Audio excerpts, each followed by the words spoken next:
बाबा जी प्रणाम। प्रश्न गहरा है। आपको बेवकूफ़ी से भरा हुआ भी लगेगा, लेकिन मैं पूछ लेना चाहती हूँ जो कुछ पूछा जा सकता है। आत्मबोध और परमात्मा बोध को प्राप्त दोनों व्यक्तियों के लक्षण क्या हैं, जिसको हम सरलता से पहचान सकें। दोनों में आनंद होगा।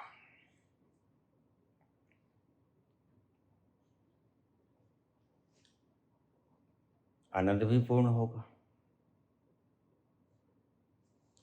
लेकिन आत्मबोध से युक्त व्यक्ति के अल्फाज बता देंगे तुम्हें। परमात्मा बोध से युक्त व्यक्ति के अल्फाज तुम्हें बता देंगे। दोनों व्यक्तियों के अल्फाजों से पता किया जा सकता है उनकी परिस्थितियों का, उनके अनुभवों का। निश्चित ही दो अवस्थाएं। पहला पड़ाव है स्वयं को जान लेना, और दूसरा पड़ाव है परमात्मा को जान लेना। परमात्मा को जानना नहीं होता, परमात्मा में तो विलीन होना होता है। स्वयं को जानना होता है, परमात्मा में डूबना होता है। कैसे पहचाने? बिल्कुल सरल है, उनके शब्दों से पहचाने।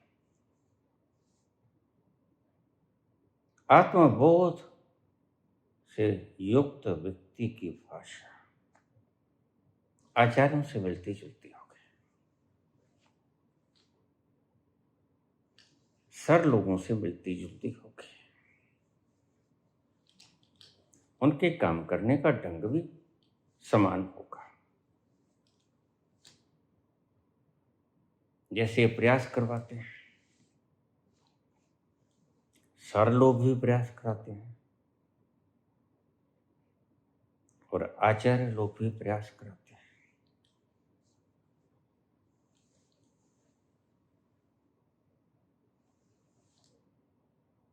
आत्मबोध तक पहुंचा हुआ व्यक्ति जैसे बुद्ध कहेगा, अपदीपो भव, you will have to do something.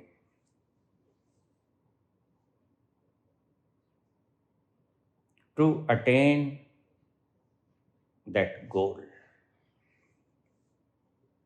तुम्हें कुछ करना होगा।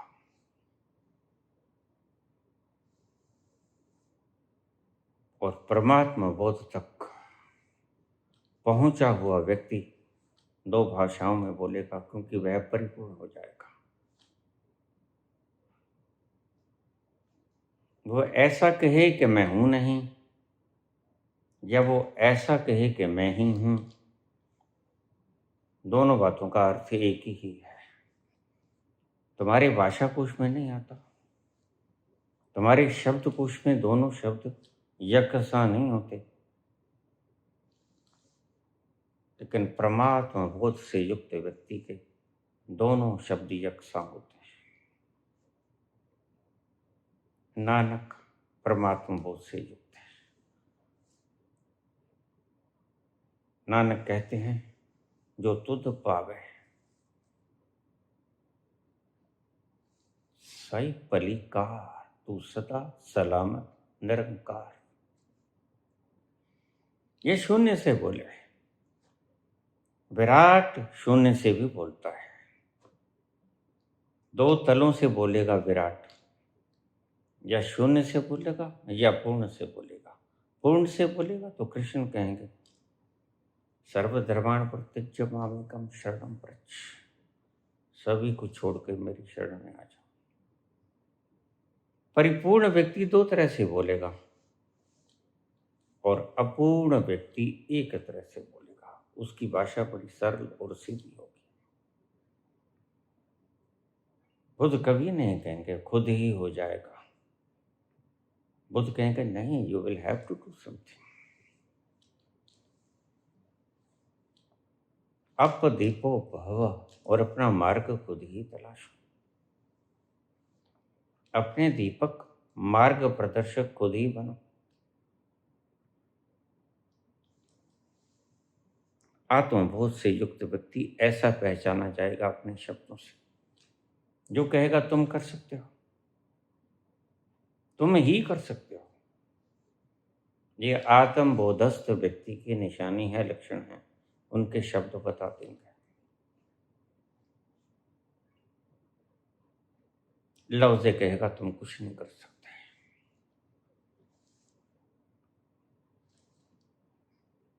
तुम्हारी औकात ही क्या है?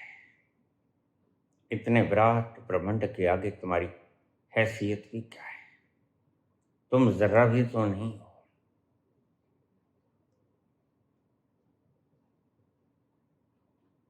लफ्ज़ को ये बात ठीक लगती है, ऐसा नहीं। लफ्ज़ ने इस चीज का अनुभव किया है। संपूर्णता को पहुंचा हुआ व्यक्ति दो भाषाओं में बोल सकता है। शून्य से भी बोल सकता है, संपूर्णता से भी बोल सकता है। शून्य से बोलेगा तो कहेगा मैं कुछ नहीं कर सकता, जो करता है परमात्मा करता है।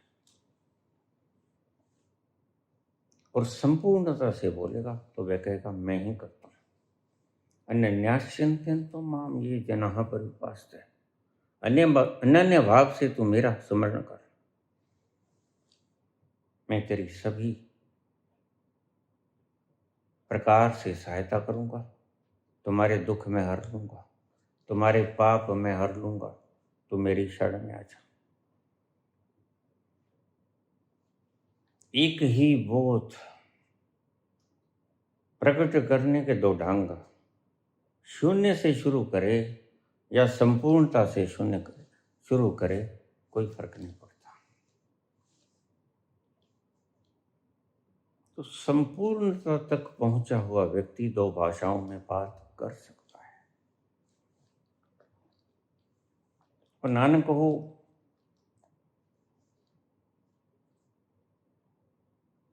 या कृष्ण हो या लौसे हो,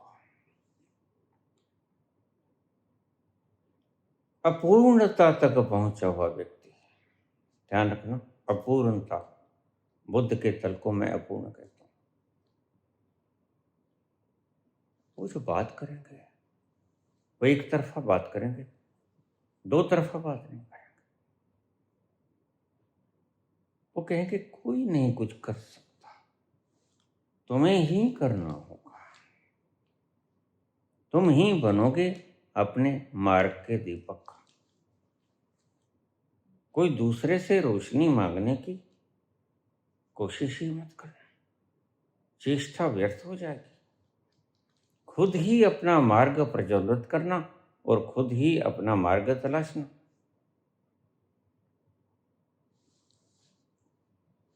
बुद्ध स्वयं को जानते हैं, उससे आगे गए नहीं। कृष्ण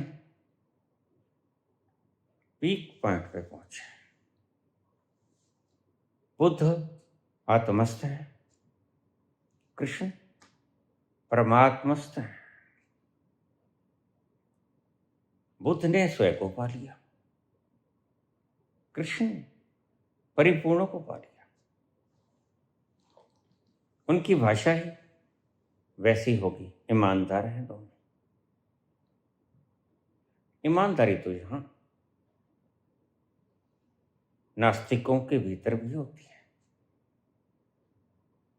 प्रकृति के नियमों को जो नहीं जानता, वो चार्वाक भी कहता है, ऋणम कृत्वा कृतम पेवेत, यदा जीवेत सुखी जीवेत, भस्मभूतस्य देहस्य पुनर्आगमनम कुतः। ऋण उठा लो, घी पी लो, आखिर में दोनों भस्मीभूत हो जाते हैं। ना ऋण लेने वाला ना ऋण देने वाला, दोनों ही तो नहीं बचते। फिर क्यों ना खाया खेला जाए, मौज उड़ाई जाए, इसे तुम ऐश कहते हो। कोई नियम को नहीं मानता, वो नियम आबद्ध नहीं, ऐसी भाषा का प्रयोग करेगा। ईमानदार लोग हैं। मार्कस कहेगा परमात्मा नहीं है। धर्म अफीम का नशा है, ठीक कहते हैं।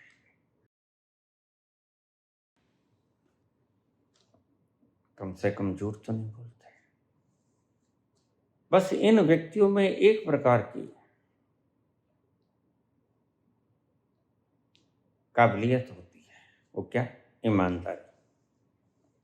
ये ईमानदार लोग हैं सब, चार्वाक हो, मार्कस हो, नीत्शे हो, ईमानदार है। आचार्य सर लोग हैं, ये दोगलापन नहीं करते। जिस चीज को नहीं जानते, कहीं का नहीं जानते, होती नहीं, एनलाइटनमेंट नहीं होती। बड़ी ईमानदारी की बात है। और ईमानदारी से बोलने के लिए कलेजा भी चाहिए, साहस बड़ा होना चाहिए। साहसी भी है, लेकिन साहसी होने का मतलब सत्य होना नहीं होता। सत्य जो है वो तो है। साहसी तो शेर भी बड़ा होता है, लेकिन शेर क्या खाता है? वध करके खाता है, हिंसा करके खाता है, एक प्रकार का अपराध करता है। ध्यान रखें, मैंने शब्द प्रयोग किया, एक प्रकार का अपराध करता है।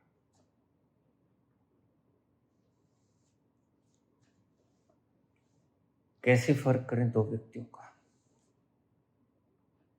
एक ने खुद के तल को छू लिया, जान लिया, हु एम आई। जिसे रमन कहते हैं, जानो अपने आप को।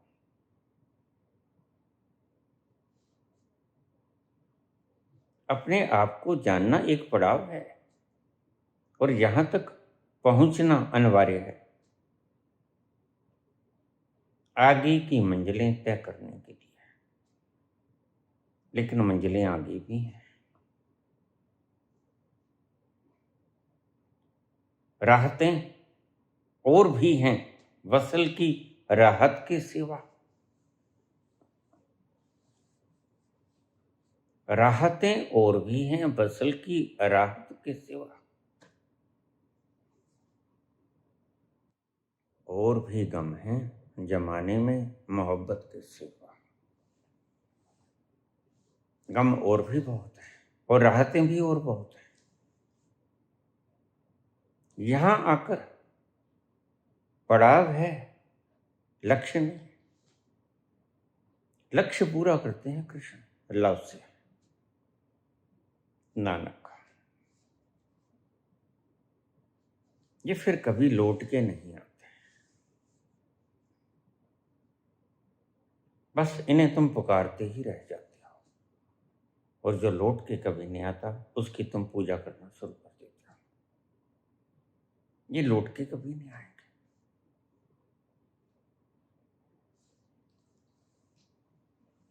लेकिन बुद्ध लौट के आएंगे। बुद्ध के लौटने का आज भी इंतजार है। मैत्री के रूप में किसी नित्यानंद में प्रवेश करने की कोशिश होती, किसी जिद्दू कृष्ण मूर्ति में प्रवेश कराने की कोशिश होती, नाकाम हो जाता है। गर्भ कोई उपलब्ध नहीं होता। कुछ रह गया ना बाकी, रह क्या क्या, कृष्ण होना बाकी है। बुद्ध से कृष्ण तक की यात्रा अभी बाकी है। सब है, यहां की तृप्ति भी है।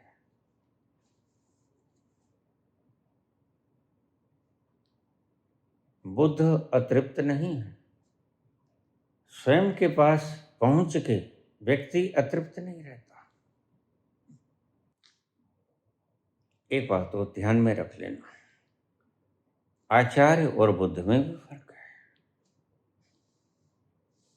आचार्य तुम्हें संतुष्ट करना चाहता है यहाँ की वस्तुओं को गेट करके।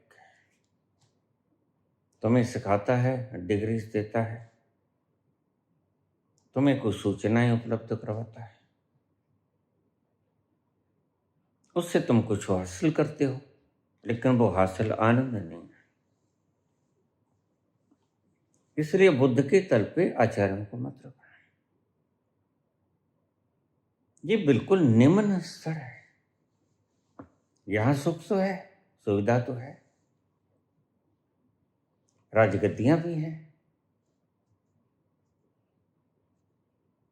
लेकिन बुद्ध के पास कुछ अलग है। वो तो पहले भी था बुद्ध के पास, जिसको छोड़ के चले गए। जो आज आचार्य जिस मुकाम पे तुम्हें पहचाने चले हैं, उसे बुद्ध कब के लात मार चुके हैं। तो फिर बुद्ध ने और क्या पाया? बुद्ध ने अपना होना पाया। जब घर से निकले तब वासनाओं से भरे थे।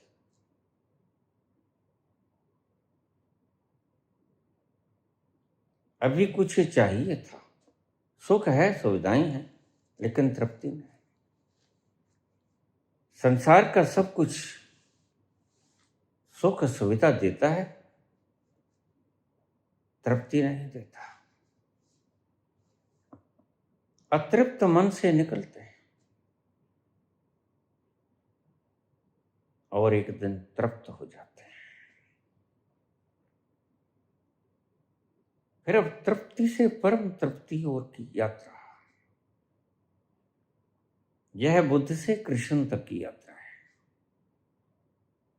बुद्ध इतने मधुर न हो पाएंगे।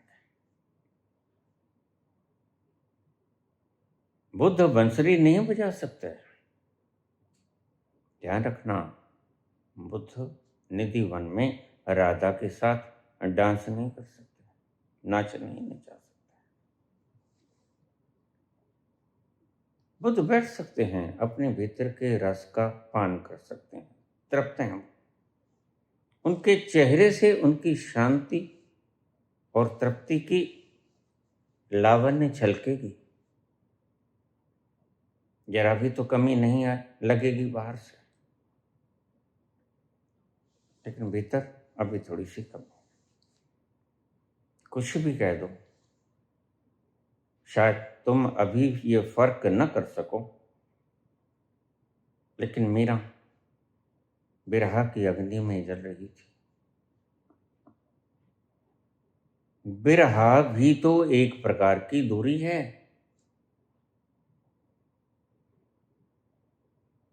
अभी वो बंसरी वाला गिरधर गोपाल आया नहीं। तो मीरा ने जितने गीत लिखे, जितने गीत गाए तो गिरधर के लिए, लेकिन तब तक अतृप्त रही। कहानी कहती है कि आखिर में मीरा जाके कृष्ण की मूर्ति में समाहित हो गई। बस यहां वो पूर्ण हो गई। कृष्ण में समाहित होने का मतलब पूर्ण हो जाना, परमात्मा में अपने आप को विलीन कर देना। उससे पहले बिरहा की अग्नि में जल रही है, रो रही है, छटपटा रही है। बिरहा के गीत बड़े दुखदायी हैं। उसके हृदय की भीतरी पुकार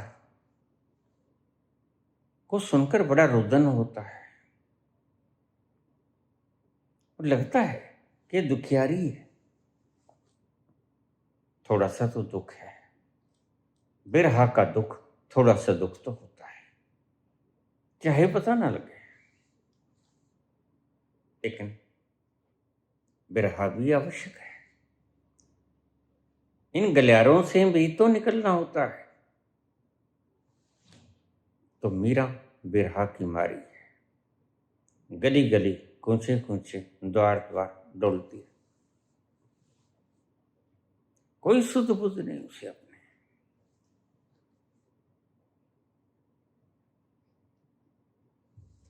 और ऐसी दीवानी हो जाती है, वो कहती है कि मेरा दुख कोई जानता नहीं, काश मेरा दुख कोई जाने। बिरहा का भी थोड़ा दुख है, बिरहा भी पीड़ा देती है। बुद्ध कितने भी बुद्ध हो जाएं, कितने भी तृप्त हो जाएं, लेकिन एक कहीं ना कहीं मामूली मामूली दुई बनी ही रहती है, दरार है। तो ये दरार थोड़ा सा दुख देती है। तृप्त पूरे हैं बुद्ध, लेकिन ये दरार दुखदाई है। मैं पिछले दिनों गिर गया था, चूकना टूट गया था, तो डॉक्टर कहते हैं बस बाल के समान तरेड़ है। और बाल के समान जो दरार थी वो इतना दुखदाई थी, कष्टकारी थी, स्ट्रॉन्ग एनाल्जेसिक इंजेक्शन लेने पड़ते थे। चाहे बाल के समान ही दूरी है, दरार कितने भी छोटी क्यों ना हो, दुखदाई तो होती है। तो बिरहा के गीत ऐसे ही तो नहीं निकलते। बिरहा के गीत, दरार है अभी थोड़ी सी, अभी दरार है। इसलिए निर्माण और महापरिनिर्वाण, समाधि और संबोधि में संत जनों ने फर्क किया, समाधि और महासमाधि में फर्क किया। आपको लगेगा कि शायद शब्दों की हेराफेरी है, नहीं, स्थितियों का फर्क है। दरार चाहे बिल्कुल बारीक हो, बाल जितनी सूक्ष्म हो, लेकिन दुख तो देती है।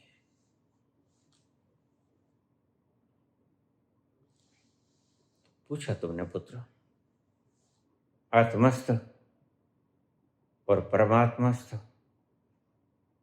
आत्मबोध और परमात्म बोध दोनों व्यक्तियों की पहचान कैसे की जाए? पहली बात तो ये समझ लेना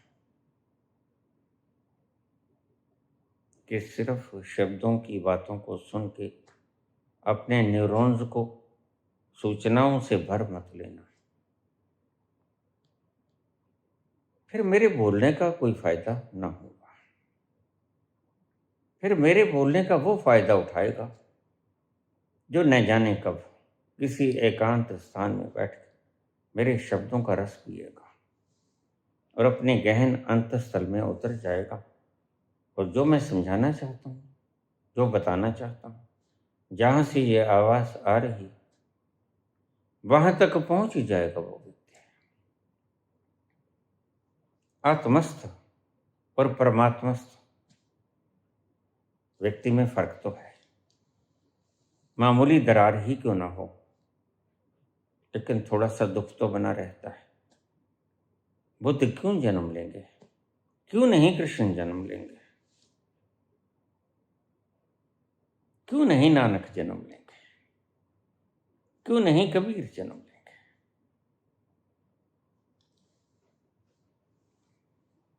महावीर जन्म नहीं लेंगे, वो पूर्ण हो गए, कैवल्य में पहुंच गए।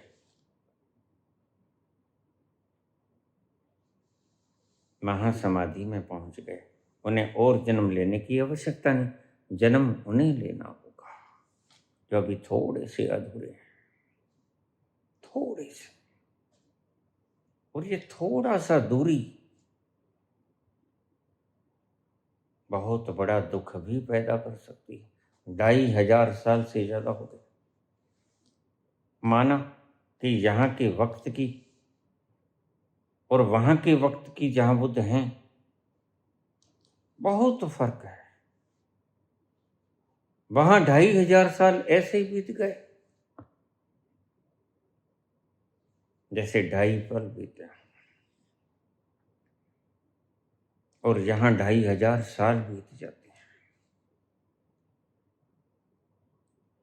लेकिन बात तो चैन की है। बिना उसके संपूर्ण तल को छुए कहीं ना कहीं चस चस चस होती ही रहेगी।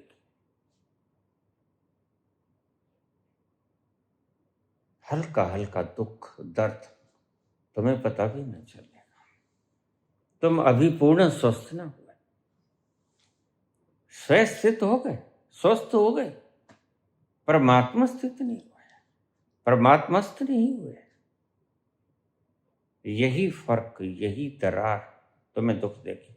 बारीक बात है, सरल ढंग से कह रहा हूं, तुम भी सरलता से सुनने का आयोजन करना। अभी पूछा मुझे, एक प्रश्न बीच में लेता चलूं संग में, प्रवाह के साथ यह भी बह जाएगा।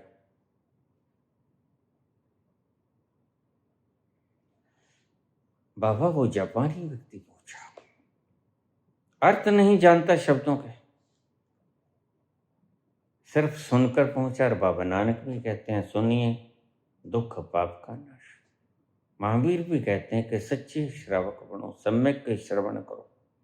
ये बातें मिलती जुलती हैं, इनका थोड़ा सा तात्पर्य समझाओगे और सुनने की कला बताने का कष्ट करोगे। बिल्कुल, सुनने की कला है कि तुम शब्दों की काट छांट न करो। जैसा बोला जाए शुद्ध रूप में तुम्हारे अंतस में उतर जाए, अन्यथा सुनो ही मत। तुमने स्वेच्छा से गुरु धारण किया, कहीं कींट कहीं का रोड़ा, भानुमती ने कुनबा जोड़ा। कुछ उस चैनल से उठाया, कुछ उस चैनल से उठाया, कुछ उस संत से सीखा, कुछ उस संत से सीखा, तुम कहीं नहीं पहुंचोगे। बुले शाह कहते हैं, पहुंचे एक खसमड़े वाली, जिसका एक खसम होता है वो पहुंच जाती है। बड़ा प्यारा शब्द है, इसका अर्थ भी उतना गहरा है। तुम एक को ही सुनना। समर्पण सदा एक के प्रति ही होता है, सबके प्रति नहीं होता। समर्पण एक की प्रति ही होता है। पहुंचे एक खसमड़े वाली,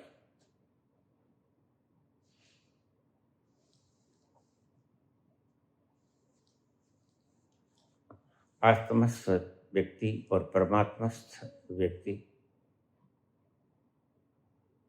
दोनों आनंदित होंगे, दोनों तृप्त होंगे। लेकिन ध्यान रखना, ये अनुभव की बात है, ये दरार तुम्हें छुपती ही रहेगी। अन्यथा बुद्ध क्यों जन्म लेते? क्या पड़ी थी, आवश्यकता क्या थी? कृष्ण क्यों नहीं जन्म लेते?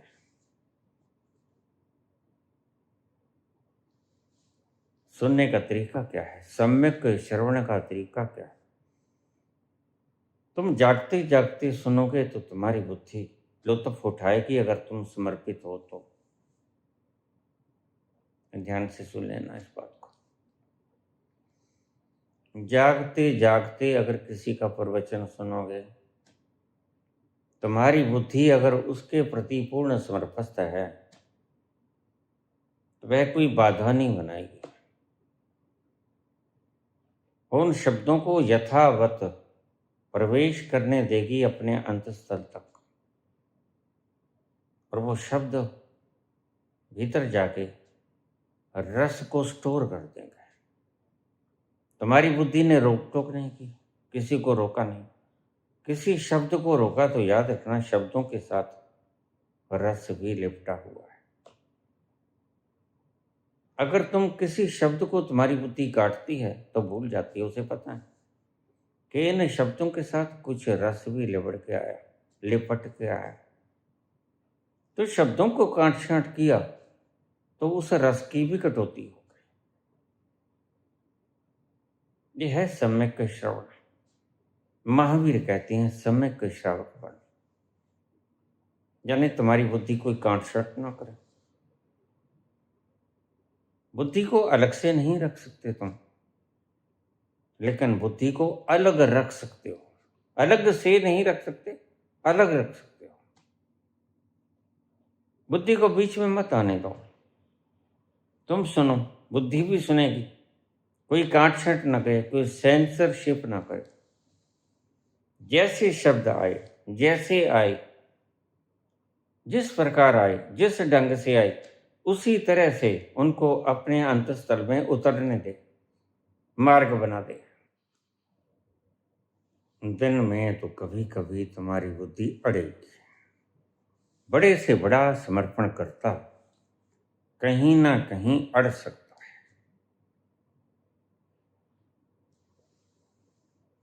तो फिर क्या करें? फिर एक काम करो, रात को सोते हुए, आज तो ये इंस्ट्रूमेंट्स उपलब्ध हैं, पहले जमाने में नहीं थे।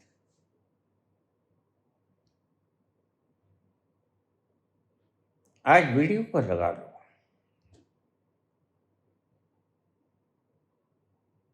कान में ईयरफोन को लगा लो, चलती वीडियो को सुनो, आपको नींद आएगी। वैसे भी नींद आ जाती है तुम्हें, लेकिन उस नींद को, रात की नींद को रोको मत, दिन की नींद को भी मत रोको। ये बड़ा कीमती सूत्र है। दिन में भी अगर तुम मुझे सुनो, नींद आ जाए, जगाओ मत अपने आप को, उसे आने दो। वह लोरी की सुगंध है और रस की तृप्ति का आनंद है। वो तुम्हें सुला रहा है, हिलोरे दे रहा है, और तुम जरा भी जागने की कोशिश मत करो। नींद आएगी, आने दो। इसी योग निद्रा को पाने के लिए बड़े बड़े योगी कंदराओं में कितना अभ्यास करते हैं, लेकिन ये योग निद्रा आती नहीं। तुम्हें सहज लग जाती है। सिर्फ सुनिए, दुख पाप का नाश। सिर्फ सुनने से, सिर्फ श्रावक सम्यक श्रवण बनने से,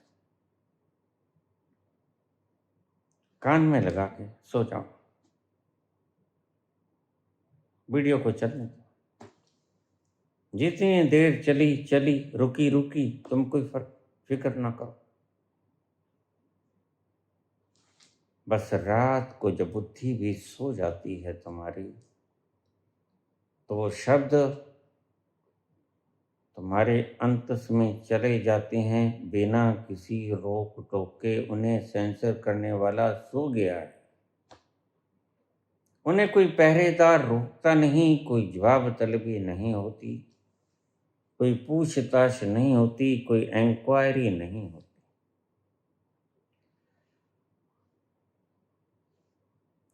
बड़ा विश्वास का काम है। इसे ही कहते हैं तुलसी, श्रद्धा विश्वास रूपिनो।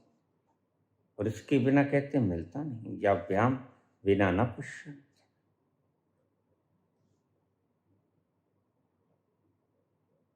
तो तुम वीडियो को ऑन कर लो। अभी लोग, बहुत से लोग कर रहे हैं। रात को सोते वक्त कान से लगा लेते हैं। नींद वैसे भी आएगी, उसको आने दो, जागने की कोशिश करो। उनके अल्फाजों का अर्थ जानने की कोशिश मत करो।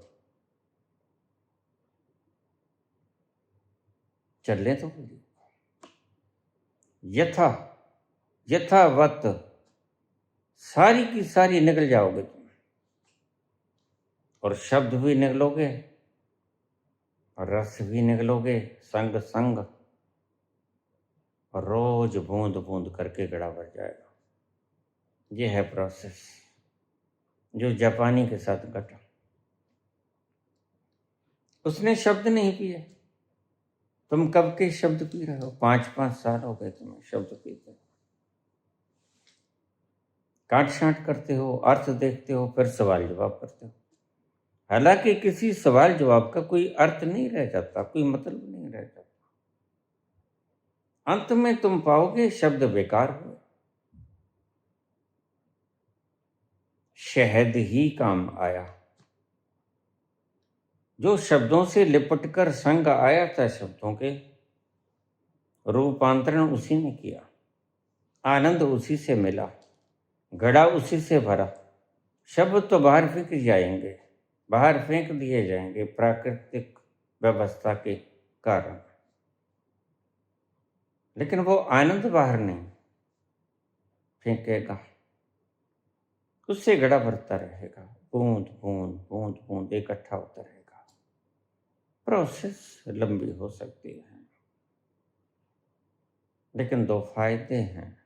एक फायदा तुम्हें नींद बड़ी सुंदर आएगी, इंसोम्निया के पेशेंट इसे आजमा सकते हैं, लोरी की तरह काम करेगा और नींद बड़ी गहरी आएगी और क्वालिटी नींद की बड़ी शानदार होगी, जिसे योगी तरसते हैं।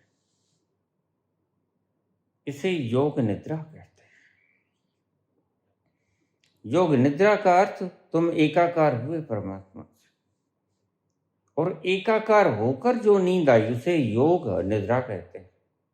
उस मिलन के कारण जो नींद आई, अद्भुत नाम था। हालांकि योग होने के बाद जागृति होती है, निद्रा नहीं होती, लेकिन ये अद्भुत शब्द दिया। जैसे मैंने कहा मदहोशी, मदहोशी का तुम सीधा सा शाब्दिक अर्थ निकालोगे तो पजल हो जाओ। मद तो शराब के नशे को कहते हैं, और होश होती है जागृति, अवेयरनेस। इन दोनों को मिलाओगे कैसे? लेकिन वो तल ही ऐसा है, वह होश परिपूर्ण है और अमृत का स्वाद भी परिपूर्ण है। दोनों हैं, भरपूर मात्रा में हैं और परिपूर्ण मात्रा में हैं, तो दोनों का संगम है। शुद्ध बिसरा गयो मोरी रे, वो काला एक बांसुरी वाला, माखन चोर वो नंद किशोर जो, कर गयो मन की चोरी रे, शुद्ध बिसरा गयो मोरी रे। मदहोशी, बिल्कुल उलट शब्द हैं दोनों। मद है बेहोशी का नाम, शराब। तुम डूबे उस आनंद की लहरों में, तुम खोए, और जब खो गए तो फिर होश, मदहोश। जब स्थिति ऐसी होती है कि स्थिति दोनों तरफ इशारे करते हैं, तो ऐसे ही विपरीत शब्द खोजे जाते हैं। तो उस भीतर के रस को व्याख्यान करने के लिए ये शब्द गढ़ा गया, मदहोशी, खुमारी।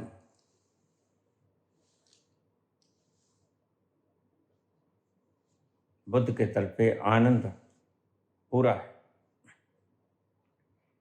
लेकिन पूरा होने के बाद थोड़ी सी कमी, वो थोड़ी सी कमी। मैंने कहा हड्डी खिसक गई थी, बाल समान हड्डी खिसक गई थी, किसी को पता ना चलता था, लेकिन मुझे पता चलता था। बृहद दर्द हो रहा है और इंजेक्शन लेने पड़ रहे हैं ट्रेमाडोल के।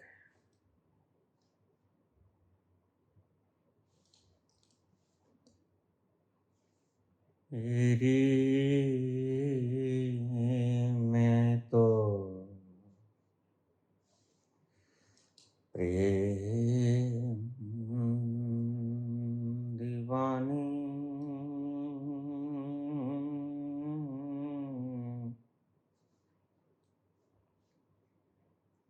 मेरो दर्द ना जाने को,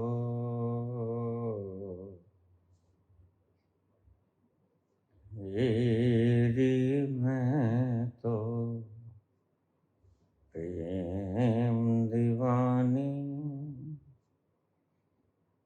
मेरो दर्द ना जाने को,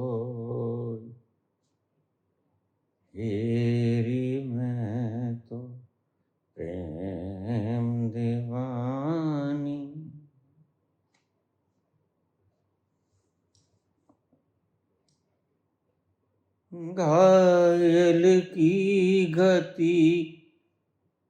घायल जान।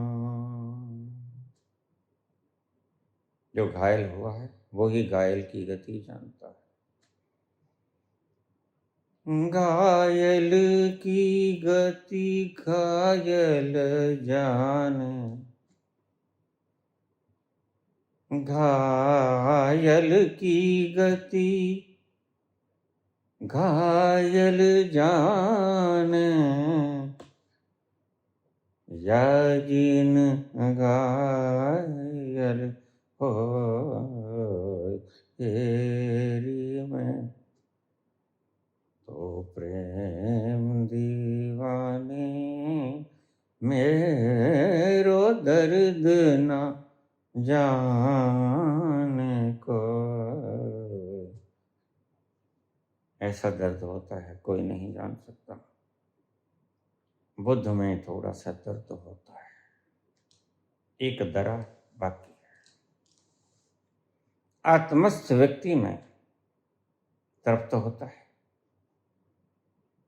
कोई वासना शेष नहीं होती, कोई कल्पना शेष नहीं होती, कोई स्वप्न नहीं लेता हो, कोई भविष्य के सपने संजोता नहीं, कोई अतीत की स्मृतियां कंगालता नहीं, कुछ भी तो नहीं करता, ठहर गया है, परम ठहराव में जीता है, परम शांत है, जरा भी तूफान का वेग नहीं, कोई हिलोरा नहीं उसके भीतर, कोई यादों के झरोखे से वो कोई स्मृति को उगाड़ के लाता नहीं, जरूरत भी नहीं रह गई अब,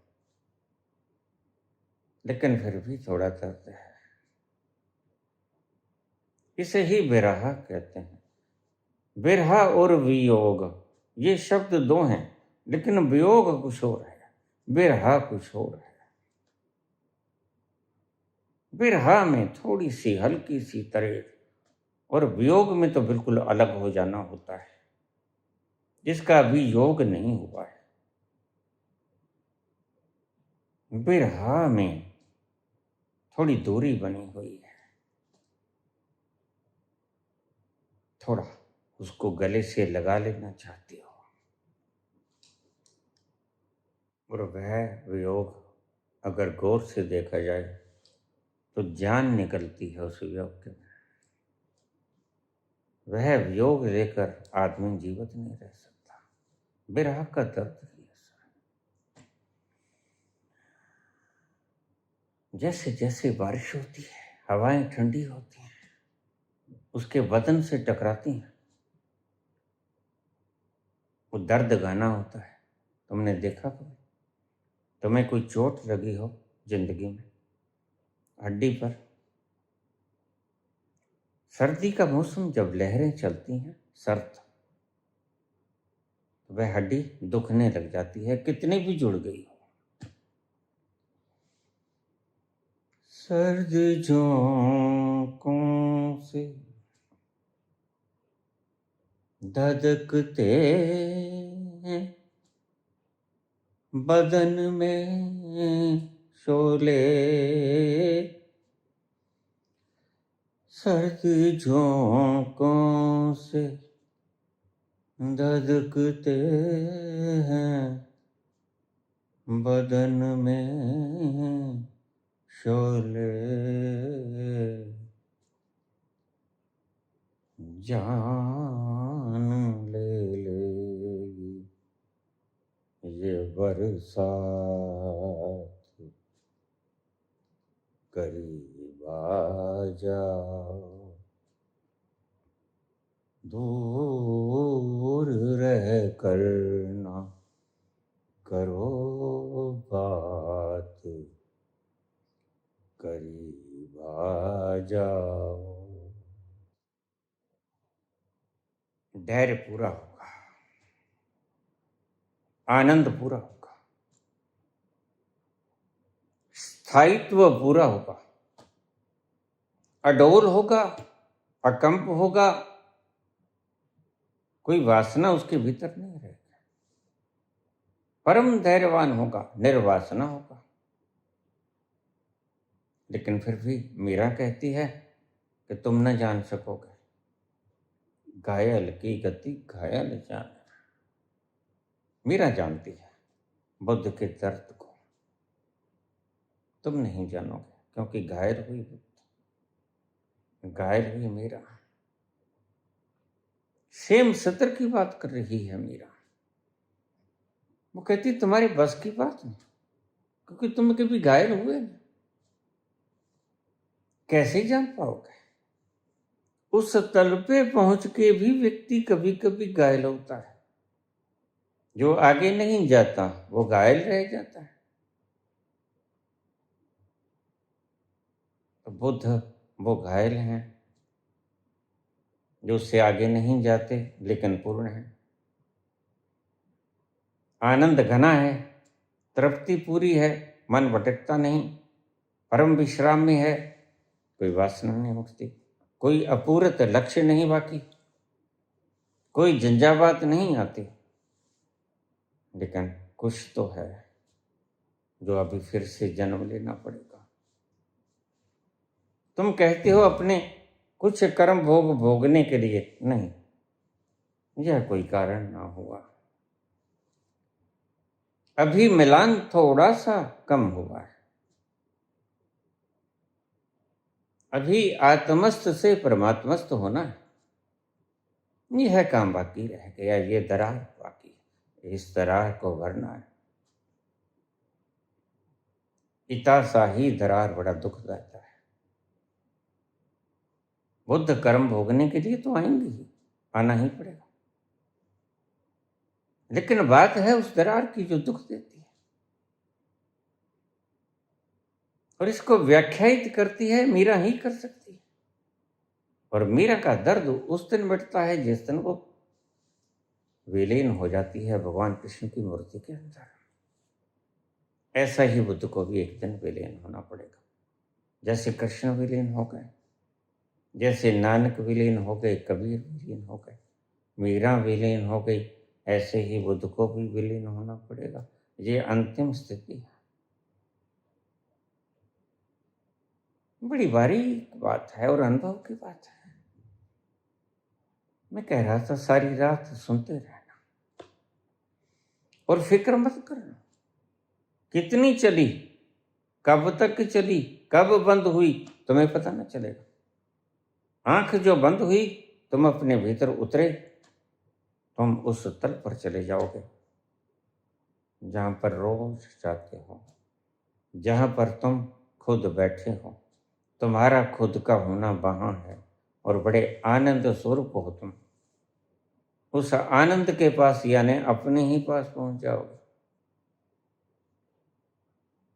कोई कमी तो नहीं होती वहां जाकर। वहां सारी रात पियोगे उसको, वो तो पियोगे ही पियोगे, लेकिन यह जो वाणी का आनंद तुम्हारे भीतर गड़ा बूंद बूंद करके रस से भरेगा, यह एक्स्ट्रा बेनिफिट है। और यही भर जाए, यही है लक्ष्य तुम्हारा। यही संत का लक्ष्य है, यही भक्त का लक्ष्य है। संत और भक्त दोनों जब रस से परिपूर्ण हो जाते हैं तो उनकी यात्रा परम विश्राम की गति को उपलब्ध होती है। यह स्थिति ऐसी है और आएगी कैसे? इसको रात भर पीना, यद्यपि तुम्हें पता नहीं चलेगा। दिन में भी सुनोगे, लेकिन बुद्धि गाहे बगाहे अड़े आएगी, काटेगी। ये कैसे? बहुत ऊपर के तल पे होगे तो सुनना ही मत। अगर ऐसा तर्क करना, व्याकरणाचार्य बनना, बाबा आगासा आगास नहीं आकाशा आकाश होता है, तो तुम व्याकरणाचार्य हुए। तुमने शब्दों को पकड़ लिया। शब्दों के भीतर शब्द तो सिर्फ तुम्हें समझाने के लिए थे। इशारे तो मात्र राह दिखाने के लिए होते हैं। शब्द तो एक इशारा है। शब्द तुम्हें समझाने के लिए नहीं होते, और वह समझाता भी नहीं। शब्द इशारे के लिए होता है, और यद्यपि इशारा भी परिपूर्ण नहीं होता। इशारा भी कहीं जाकर समाप्त हो जाता है। मैं कहूँ वो रहा है चंद्रमा, लेकिन यहाँ तो खत्म हो ही जाएगा ना। इशारा कहीं तो खत्म होगा जाकर, लेकिन तुम उसी को अगर चिपट के बैठ जाओगे, हाँ मैं समझ गया,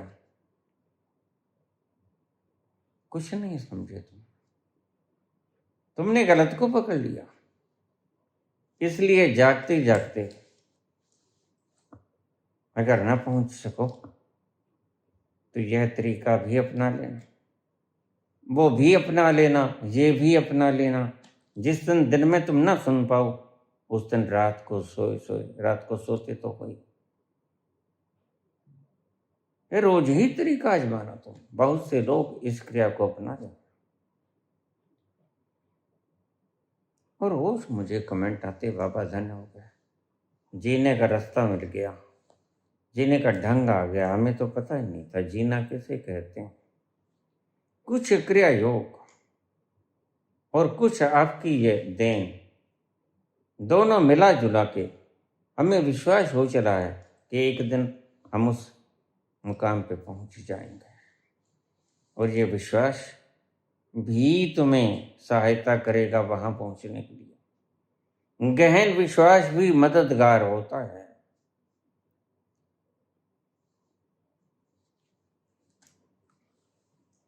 पूछा है कि दोनों में आत्मस्थ और परमात्मस्थ व्यक्ति का फर्क बाहर से कैसे करें।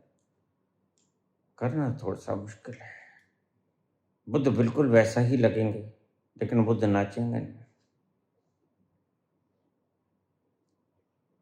ठहराव पूरा होगा, आनंद पूरा होगा, शांति पूरी होगी, भेद बुद्धि बिल्कुल नहीं रहेगी। और यही तो परमात्मस्थ व्यक्ति का भी यही लक्षण।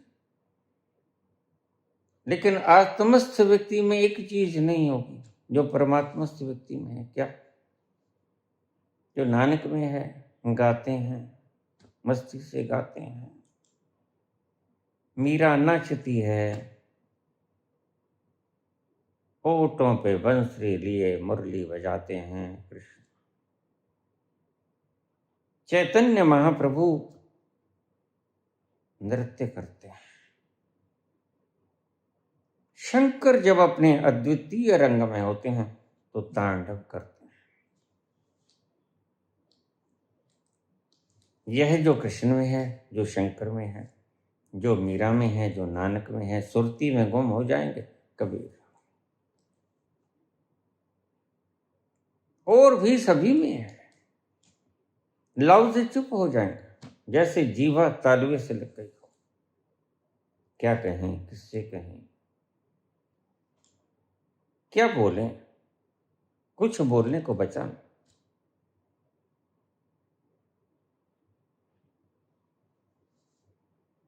क्या बुद्ध नहीं कर पाएंगे? बुद्ध बोलेंगे भी। बुद्ध निश्चल भाव से मूर्तिवत बैठे भी नजर आएंगे, परम शांत, लेकिन कोई गीत न बजेगा, कोई संगीत न उठेगा, हृदय गाएगा नहीं। ये गायन ना होगा। और वह रस फूटता है जब भीतर का परमात्मस्थ व्यक्ति के भीतर ही फूटता है। ध्यान रखना, आत्मस्थ व्यक्ति के भीतर तो इतना होता है आनंद कि वह खुद को स्थायित्व प्रदान कर दे, खुद का रोम रोम मगन हो जाए और वो अविचल भाव से बैठ जाए, शांत मूर्तिवत, बिल्कुल पाषाण जैसा लगेगा। आनंद गहरा होगा, चेहरे पे नूर छलकेगा, लेकिन बाहर से तुम पहचान ना पाओगे। तो फिर मीरा बताती है इस बात का कि घायल की गति घायल जाने, या जिन घायल होए। बस जो घायल हो गया उसे पता है कि कमी क्या है, लगती तो है नहीं बात, लेकिन मीरा बता सके कि इस विरह की अग्नि को, विरह भी तो दुख है एक प्रकार का, जहां जलन भी नहीं। कृष्ण जलते नहीं, नानक जलते हैं जब तक पहुंचते नहीं, अतृप्ति में गीत गाते हैं। पपीहे से होड़ लगी है, सारी रात गाते हैं। और ये गाना भी उनके बिरहा से आता है। कबीर भी गाते हैं, बिरहा के गीत, लेकिन मिलन के बाद जो गीत निकलता है भीतर से, उसकी गुणवत्ता थोड़ी बदल जाती है।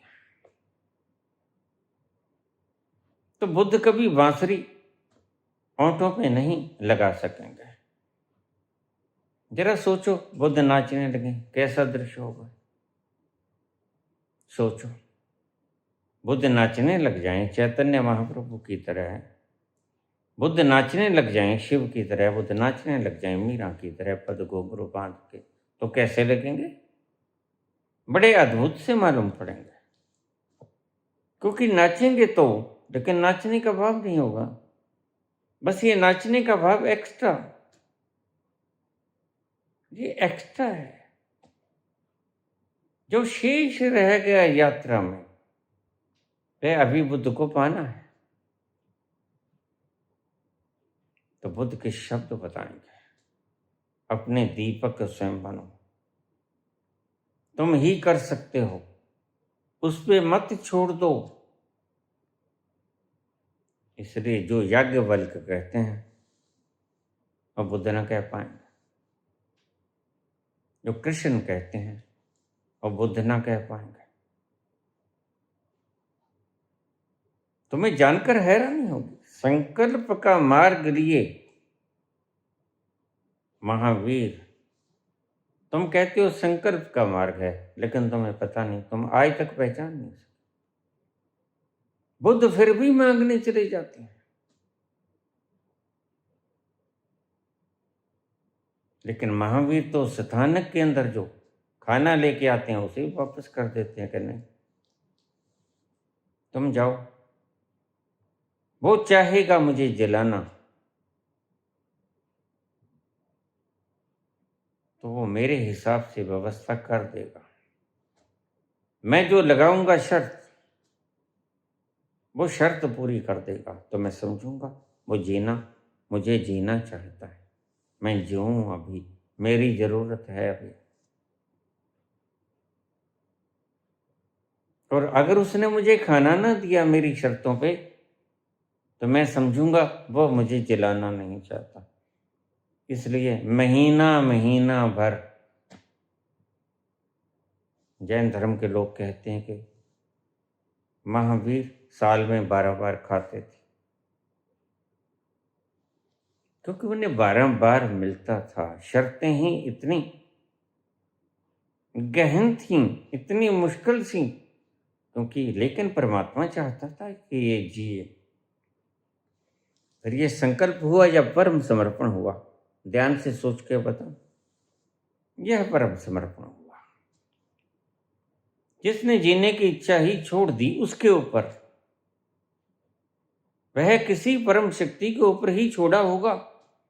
उसने वो विराट हाथ देख लिए जो नचा रहे हैं सारी सृजना। फिर यह संकल्प है या समर्पण है? मेरी दृष्टि में महावीर से बड़ा भक्त नहीं हो सकता।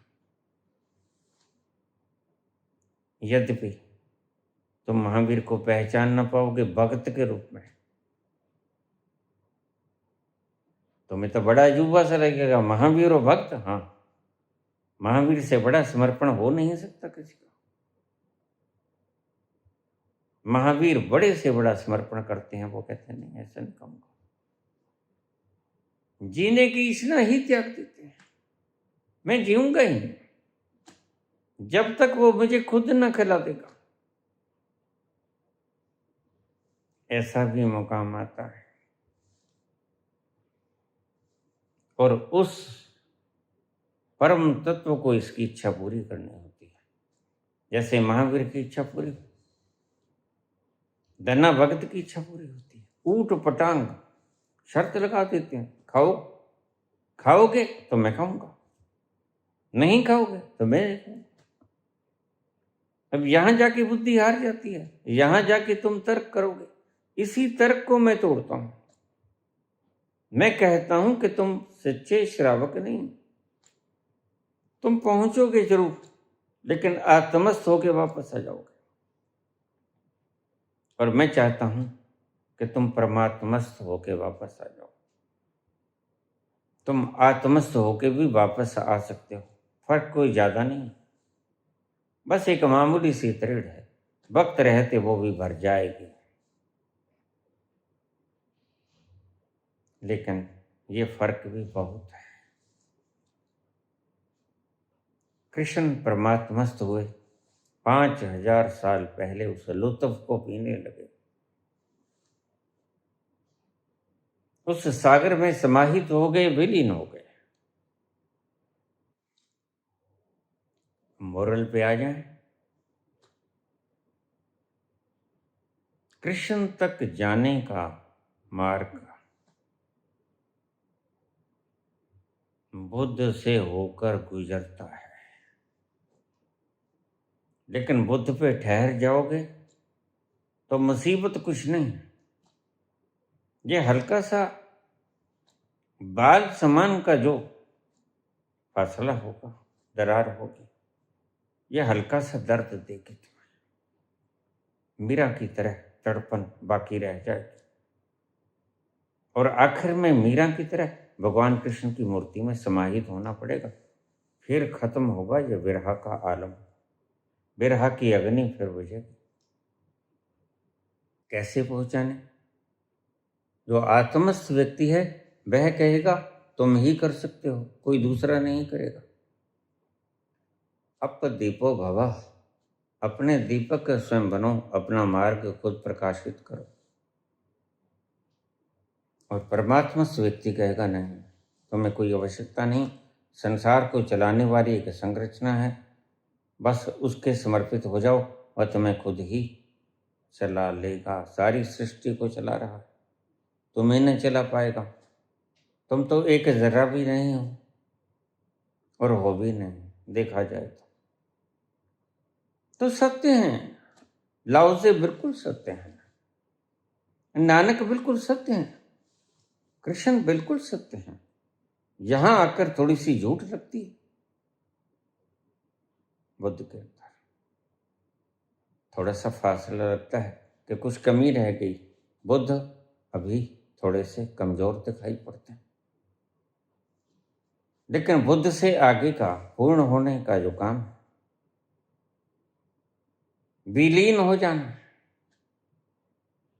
और मीरा कर लेती है, नानक कर लेते हैं, कबीर कर लेते हैं, कृष्ण कर लेते हैं, चैतन्य कर लेते हैं, शंकर कर लेते हैं।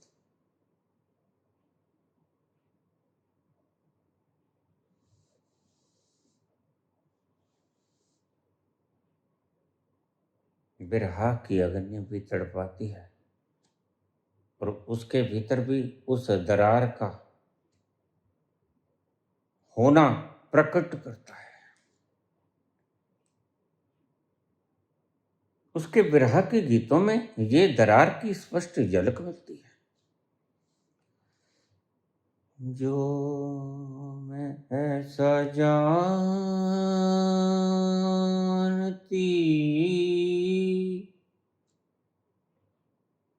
प्रीत की है दुख हो, नगर ढिंडोरा पीटती,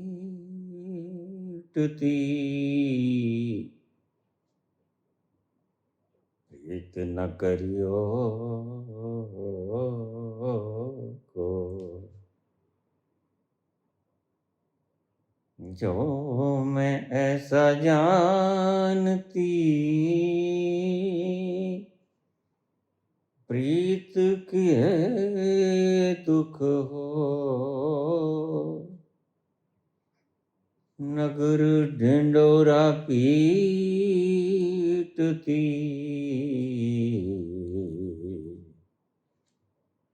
प्रीत न करियो को।